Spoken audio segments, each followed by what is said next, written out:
আরাফার দিন ছোট্ট একটি দোয়া পড়ে আল্লাহ পাকের কাছে যা চাবেন আল্লাহ পাক আপনাকে সেটাই দান করে দিবে। কারণ বছরের শ্রেষ্ঠ দিন হলো আরাফার দিন। এই আরাফার দিন ৩৬৫টা দিনের মধ্যে সবচেয়ে শ্রেষ্ঠ দিন। নবীজি সাল্লাল্লাহু আলাইহি ওয়াসাল্লাম বলেন, খায়রুদ দুআ দুআউ ইয়াউমি আরাফা। আরাফার দোয়া হলো সবচেয়ে শ্রেষ্ঠ দোয়া। আর এই দোয়া আল্লাহ পাক কখনো বান্দাদের ফেরত দেয় না, কারণ এই দিনে আল্লাহ পাক হাজার হাজার লক্ষ লক্ষ মানুষগুলোকে আল্লাহ পাক ক্ষমা করে দেয়। আম্মা জান আয়েশা রাদিয়াল্লাহু তাআলা আনহা বলেন যে আল্লাহ পাক এই দিনে এত হাজার পরিমাণ মানুষগুলোকে ক্ষমা করে, আল্লাহ পাক এত পরিমাণ মানুষকে অন্য দিনে ক্ষমা করে না। শয়তান চিৎকার করে সেদিন কাঁদতে থাকে। আল্লাহ পাক ফেরেশতাদেরকে ডাক দিয়ে বলতে থাকে, দেখো মানুষেরা আমার আরাফার ময়দানে উপস্থিত হয়ে যাদের মধ্যে ভাষার কোনো মিল নাই, দেশের কোনো মিল নাই, সবাই এক কাপড়ে আবৃত হয়ে লাব্বাইক আল্লাহুম্মা লাব্বাইক বলে বলে সবাই আমার প্রশংসা করছে, আমাকে ডাকছে।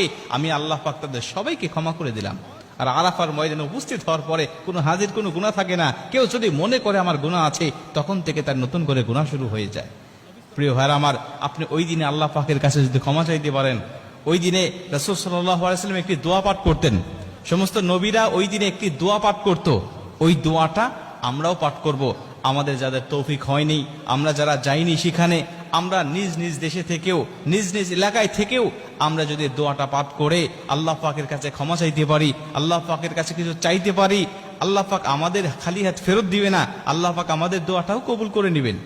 নবী সাল্লাল্লাহু আলাইহি ওয়াসাল্লাম সেই দোয়াটা পাঠ করতেন, লা ইলাহা ইল্লাল্লাহু ওয়াহদাহু লা শারীকা লাহু লাহুল মুলক ওয়া লাহুল হামদ ওয়া হুয়া আলা কুল্লি শাইইন কাদির।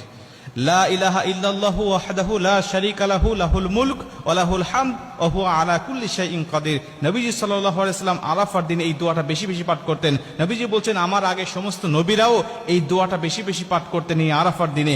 অতএব আমরা যারা যাইনি আরাফার ময়দানে, আমরা নিজ নিজ দেশে থেকেও এই দোয়াটা আমরা পাঠ করতে পারি এবং আল্লাহ পাকের কাছে দোয়া করতে পারি। এই দোয়াটা পাঠ করে আমরা নিজ নিজ ভাষায় আমাদের যা চাওয়ার দরকার, আমাদের যা পাওয়ার দরকার, আল্লাহ পাকের কাছে সেগুলো আমরা চেয়ে নিতে পারি।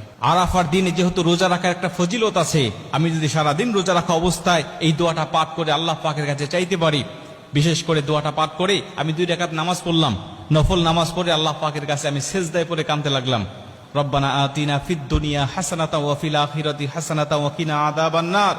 আয়াতগুলো পাঠ করে নফল নামাজ, যেহেতু আপনি যে কোনো আয়াত তেলাওয়াত করতে পারেন, বাংলা ভাষায়ও আল্লাহ পাকের কাছে চাইতে পারেন, কোনো সমস্যা নেই।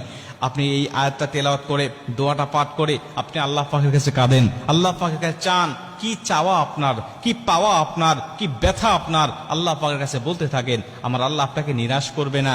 এই দিনের ফজিলতে আল্লাহ পাক অবশ্যই আপনার মনের সব চাওয়াকে পূর্ণ করে আপনার মনের দুঃখ, ব্যথা, বেদনাকে আল্লাহ পাক দূর করে দিবে। কারণ এই আরাফার